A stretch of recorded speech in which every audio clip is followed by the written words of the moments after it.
अब अयोध्या तो एक झांकी और काशी मथुरा और 5 लाख मंदिर और बाकी, और सभी साधु लोग अपने अपने अहंकार को चूल्हे में डाले। जिन्होंने राम को विरोध कर दिया वो राक्षस है, तो झक मार के राजा लोग हिंदुओं के तलवे चाटेंगे अभी जैसे मुसलमानों के चाट रहे हैं। जो राजा राम मंदिर वापस कर रहा है वही सच्चा सनातनी, जो विघ्न डाल रहे हैं वो असनातन। 20 तारीख का कार्यक्रम है, भव्य रैली का आयोजन।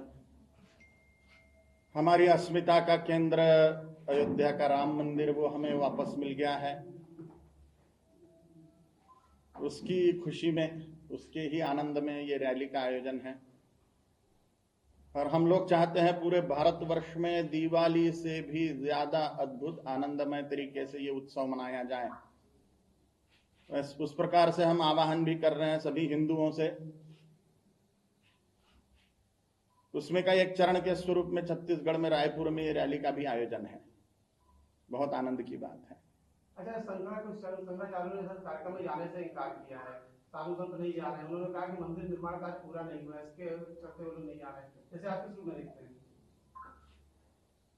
प्रत्येक चरण एक पूर्णता ही है। हम किसी भी गंतव्य की तरफ बढ़ रहे हो, हर एक कदम गंतव्य की तरफ बढ़ता हुआ एक पूर्णता ही है।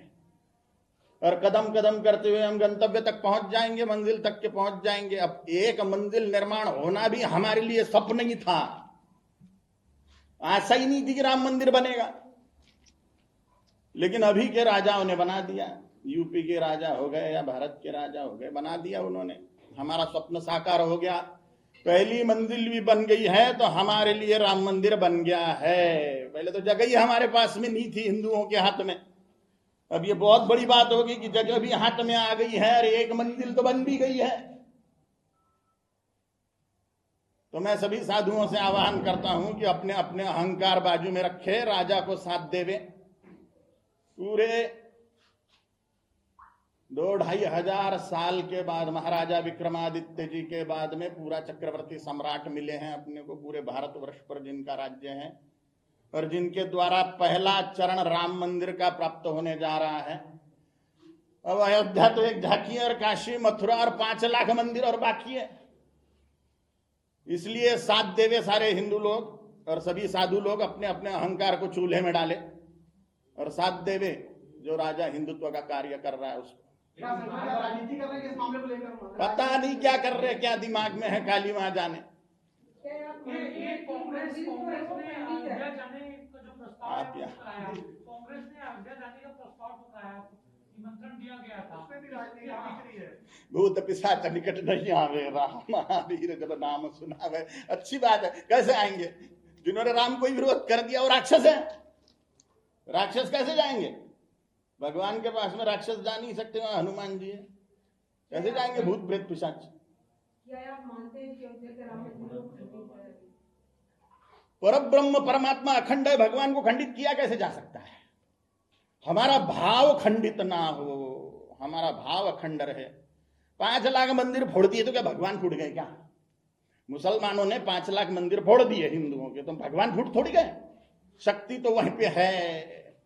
अपने भाव से हम ही मूर्तियों को स्थापित करते हैं, हम ही पूजते हैं, लेकिन पूजाएं भगवान जाते हैं। मूर्ति के माध्यम से, हमारे भाव के माध्यम से हम अखंड परमात्मा को ही पूजते हैं। तो अभी तो सब कुछ नया नया बन रहा है, तो काय का खंडित? सब अखंड है, अखंड परमात्मा का आराधन है। 5 लाख मंदिरों का लक्ष्य रखे नहीं तो वापस देंगे, लेकिन एक एक्ट के अनुसार में इन सबको चुनौती देना ही बड़ा संघर्ष का काम होगा।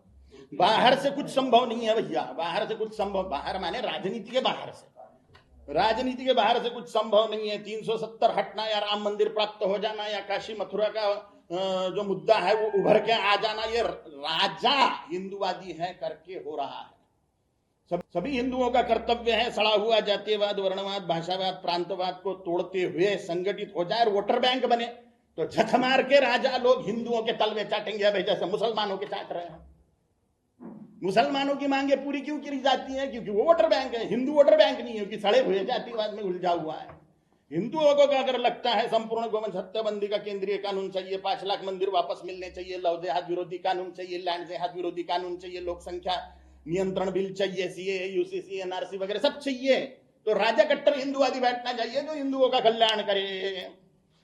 हिंदुओं का कल्याण करे। तो ये हिंदू वोटर बैंक बने बिना कट्टर हिंदूवादी राजा राजनीति में घुसना संभव नहीं है। वो मुसलमानों के सामने लांगुल चालन करेंगे। लांगुल चालन माने कुत्ते के जैसे दुम हिलाना, और राजा लोग यही करेंगे क्योंकि उसको सत्ता में बैठे रहना है, और सत्ता में बिठाने की जिम्मेदारी जैसे मुसलमानों ने लेके रखी है, क्योंकि हिंदू तो वोटर बैंक है ही नहीं। 60% से ज्यादा हिंदू वोटिंग करता नहीं है, मुसलमान 100% वोटिंग करते हैं। तो राजाओं का कर्तव्य हो जाता है कि मुसलमानों के तलवे चाटे। हिंदुओं को अगर लगता है कि राजा हमारी इच्छा से चले तो वोटर बैंक बने, तो सभी के सभी हिंदुत्व के पोषक कायदे राजा लागू कर देगा। जी देखिए, लोकसभा चुनाव भी आने वाले हैं और शंकराचार्य लोग बार बार कह रहे हैं कि सभी शंकराचार्य कह रहे हैं कि मंदिर अधूरा है, तो क्या नहीं लगता है कि लोकसभा कुछ और समय इंतजार करना था, जब मंदिर पूरा हो जाता तब प्राण प्रतिष्ठा की जानी? हम महामूर्ख लोग हैं कि हम इंतजारी करते बैठते हैं। हिंदू लोग सड़े हुए जातिवाद में उलझ के वोटर बैंक न बन के सिर्फ इंतजार करता है कि अवतार आ जावे, अवतार आए भगवान और भगवान करे, और हम क्या करें? निठल्ले बने के जैसे घर में बैठ रहे हैं। कोई कर रहा है तो उसको सपोर्ट करना चाहिए भाई। दूसरे किसी ने तीर मारा, कोई साधु ने बना दिया राम मंदिर। कितने साधु है जिन्होंने कोई राजा के विरोध में जाके कोई मंदिर हासिल कर लिया हो।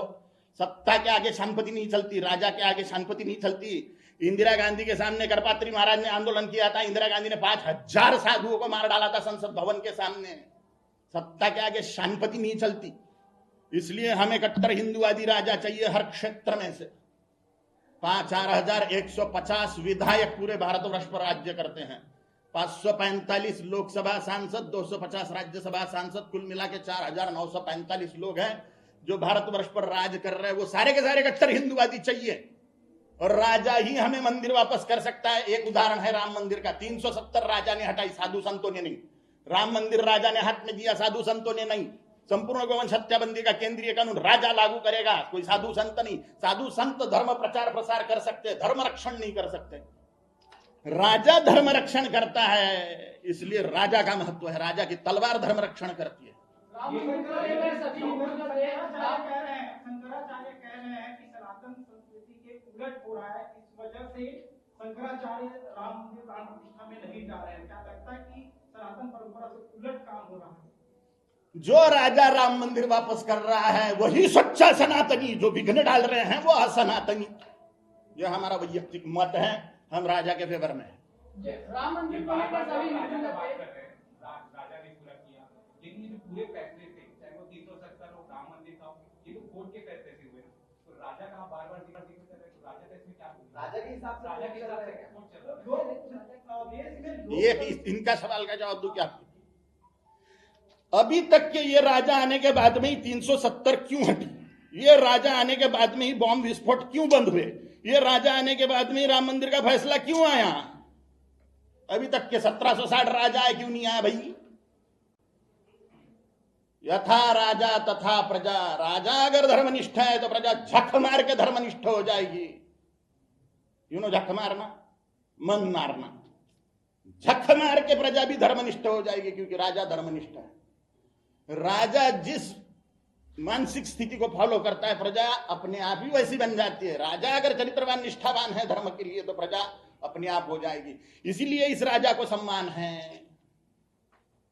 जी, राम मंदिर को लेकर सभी जो हिंदू थे, सनातनी थे, वो एकजुट नजर आ रहे थे, लेकिन फिर मंदिर अधूरा है या नहीं जाएंगे, ठुकरा देने वाली बातों को लेकर क्या हिंदुओं को बांटने की साजिश है?